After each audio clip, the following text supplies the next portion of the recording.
menanam porang itu tidak hanya sekedar menanam, tapi bagaimana menanam porang itu juga menjaga ekosistem dan kelestarian alam.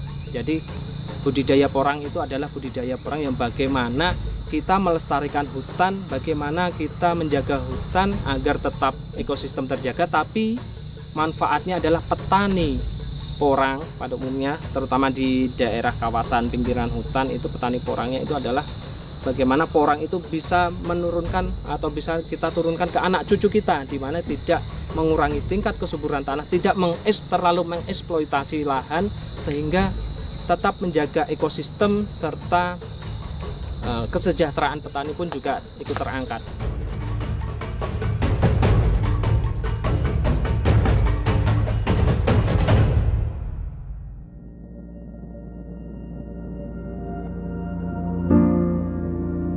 Terkait dengan budidaya porang, konsep budidaya porang di Desa Klangon ini berbeda dengan konsep budidaya porang di daerah lain, karena porang muaranya atau kiblat porang adalah Desa Klangon.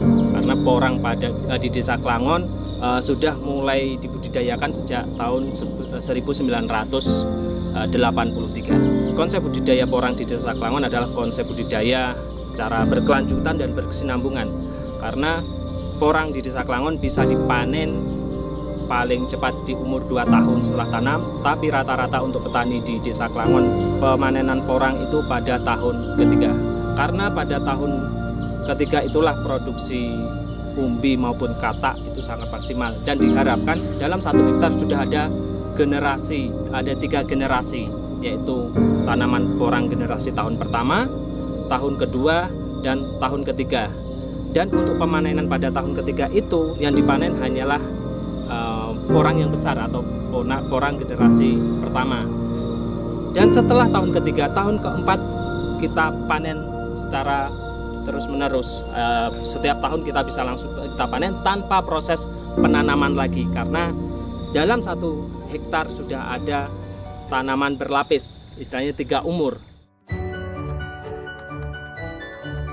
Komoditas porang ini adalah komoditas yang strategis. Namun sampai saat ini belum ada facelift tentang OPT-nya, sehingga kami memberanikan diri untuk menyelenggarakan semacam langkah-langkah kecil untuk mendapatkan facelift itu.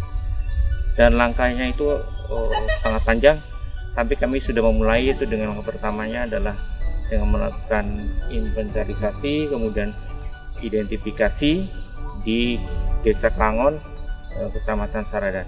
Mudah-mudahan dari kunjungan tim kami atau surveillance ke area tanaman porang ini, kami bisa melanjutkan langkah berikutnya, yaitu mendeskripsi organisme yang berasosiasi dengan porang. Kemudian dari deskripsi itu kami bisa menggambarkan OPT utama dari porang itu apa, kemudian kita bisa memberikan kodifikasi. Jadi ini adalah langkah kecil, sehingga pada saatnya nanti kita bisa mendapatkan facelift. Penting sekali facelift ini untuk perumusan program dan kebijakan pengamanan produksi porang ke depannya.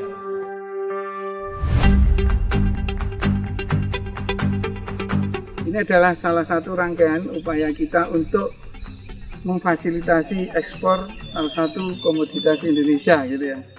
Nah, memang facelift itu sangat dibutuhkan oleh negara mitra dagang kita. Maka dalam proses ini tadi kita melakukan observasi ke lingkungan porang, ya. Di situ kemudian kita menemukan beberapa informasi, ya. Jadi namanya apa saja dan lain sebagainya. Ini menjadi penting karena di dalam kegiatan surveillance itu ada spesifik surveillance, tapi sebelumnya diikuti dengan general surveillance, yaitu mengumpulkan data sebanyak-banyaknya untuk melakukan itu. Kami sebagai dari Kementerian Pertanian, dari Direktorat Perlindungan, artinya tidak berpangku tangan menunggu setelah ada serangan, karena nanti ini budidaya tanaman porang ini usaha taninya masih di ekologi aslinya, sehingga tidak mengganggu sekali. Tapi ke depan ini karena permintaan yang tinggi dari negara-negara importir, akan terjadi budidaya porang yang intensif, sehingga nanti bisa di lahan terbuka. Di beberapa tempat sudah di tanah-tanah pekarangan, bahkan ada di tanah-tanah yang subur yang ditanami padi sudah digunakan untuk porang, ya itu. dan untuk pengamanan produksi, karena melihat permintaan yang tinggi, ekspor yang tinggi gitu kan. Sehingga itu Kementerian Pertanian dalam ini Direktorat Perlindungan harus tetap siap untuk program dan kegiatan facelift, penyusunan facelift.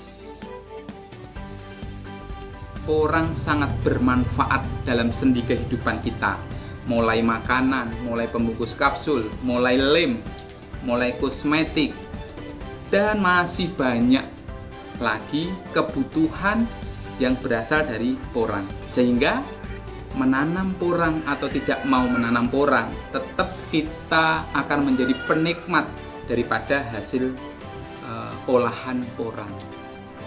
So, saya selalu berharap semangat petani porang, kita mudah-mudahan bisa sukses bersama-sama dengan menanam porang. Dan bagi kami, menanam porang adalah mengibaratkan kita masuk dalam sebuah gerbang kesuksesan, asal kita tekuni dengan tidak putus asa. Jadi tetap konsekuen menjadi petani porang dengan pendampingan yang baik. Saya kira bisa sukses seperti petani-petani yang berada di wilayah Desa Kelangon.